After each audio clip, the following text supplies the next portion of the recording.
आम्ही पोलिसांना माहिती दिलेली आहे अध्यक्ष महोदय, जिथे बांगलादेशी नायजेरियन राहतात.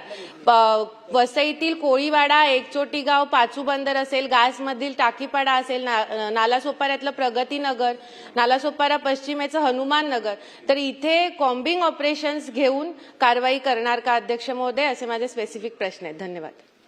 अध्यक्ष महोदय, श्रीमती स्नेहाताई दुबे यांनी जे काही प्रश्न या ठिकाणी विचारलेले आहेत, ही वस्तुस्थिती आहे की मोठ्या प्रमाणात नायजेरियन लोक हे या भागामध्ये वास्तव्यास आले आणि यांची मोडस ऑपरेंडी आहे की हे शिकण्याकरता येतात, मेडिकल विजावर येतात आणि विजा संपल्यानंतर ओव्हरस्टे करतात आणि त्यानंतर या सगळ्या इलिगल ऍक्टिव्हिटीजमध्ये हे काम करतात. आणि दुसरं एक नंतर आपल्या लक्षात हे देखील आलं की जाणीवपूर्वक हे एखादी केस आपल्यावर लावून घेतात. ती केस लागल्यामुळे जोपर्यंत ती केस संपत नाही तोपर्यंत त्यांचं डिपोर्टेशन आपल्याला करता येत नाही. तर ही सगळी मोडस ऑपरेंडी समजून पोलिसांनी याच्यावर मोठ्या प्रमाणात कारवाई केली. या कारवाईमध्ये 68 नायजेरियन नागरिक हे आपण डिपोर्ट केलेले आहेत. 122 हे आता डिटेन्शन सेंटरमध्ये आहे, ज्यांचं डिपोर्टेशन आता आपण करतो आहोत. आणि जसं ताईंनी सांगितलं, आता पोलिसांना प्रोएक्टिव्हली आपण सांगितलेलं आहे की अशा प्रकारचे जे काही नायजेरियन नागरिक आहेत किंवा जे लोक तिथे वावर करताना दिसतात, आता त्यांनी क्राईम केला की त्यांना पकडायचं असं नाही, तर त्यांना त्या ठिकाणी कन्फरंट करून त्यांचा पासपोर्ट आणि व्हिसा हा चेक करायचा प्रोएक्टिव्हली, आणि नसेल तर थेट डिटेन्शन सेंटरमध्ये टाकायचं आणि त्यांना डिपोर्ट करायचं. अशा पद्धतीनं आपण आदेश दिलेले आहेत. ताईंनी जी सूचना केलेली आहे की व्हॅलिड पासपोर्ट किंवा व्हिसा शिवाय कोणीही यांना राहायला जागा देऊ नये, अशा पद्धतीचे देखील आदेश देण्यात येतील. जर कोणी व्हॅलिड पासपोर्ट आणि व्हिसा, कारण आपल्या इथे तसंही एखाद्याला किरायाने आपण जागा दिल्यानंतर कायद्याने पोलिसांना कळवणं गरजेचं आहे.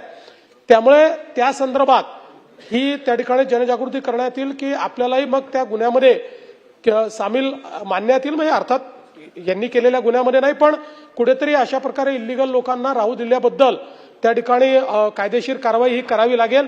या संदर्भात जनजागृती आहे ती देखील निश्चितपणे करण्यात येईल.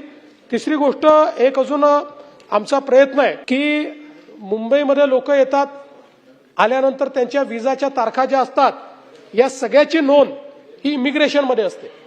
आणि म्हणून मी पोलीस विभागाला सांगितलेलं आहे की इमिग्रेशनची एक आपली डायनामिक व्यवस्था अशी तयार करा की ज्यातनं आलेल्या लोकांचा विजा कधी संपतोय आणि ते परत गेले आहेत की नाही, या संदर्भातली सगळी माहिती ही आपल्याला मिळाली पाहिजे.